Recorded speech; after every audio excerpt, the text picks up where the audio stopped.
আসসালামু আলাইকুম রহমতুল্লাহ। প্রথম প্রশ্ন হচ্ছে, বাবার নামে কোরবানি দিলে নিজের ওয়াজিব কোরবানি আদায় হবে কি না। আমরা অনেকেই কাজটা করি। অনেকেই ২, ৩, ৪ ভাই হয়তো একসাথে আছেন। তো সেক্ষেত্রে আমরা অনেকে চিন্তা করি যে বাবার নামে কোরবানি দিয়ে দেই, তাহলে আমাদের আর কারো কোরবানি দেওয়া লাগবে না।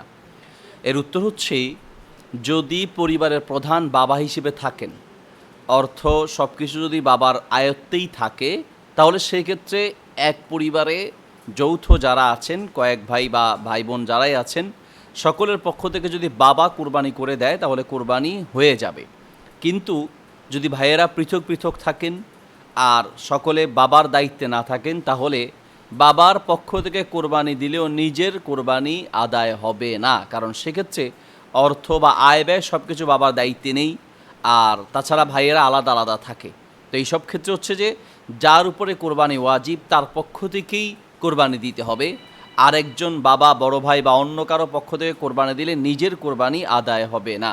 যদি একই পরিবারে থাকেন এবং একসাথে থাকেন, যৌথ পরিবার, সেক্ষেত্রে যদি অথবা কোনো ছেলে যদি বাবার আন্ডারে থাকেন, ছেলে ইনকাম করে ঠিক আছে, কিন্তু সব কিছু বাবার কাছে জমা রাখে, আয় ব্যয় এগুলো দায়িত্ব বা পরিবারের প্রধান হিসেবে বাবাই দায়িত্ব পালন করে থাকেন, তাহলে সেই ক্ষেত্রে বাবা যদি কোরবানি করেন বা বাবার পক্ষ থেকে কোরবানি করেন, অর্থাৎ বাবার ওই পরিবারের পক্ষ থেকে, তাহলে সকলের পক্ষ থেকে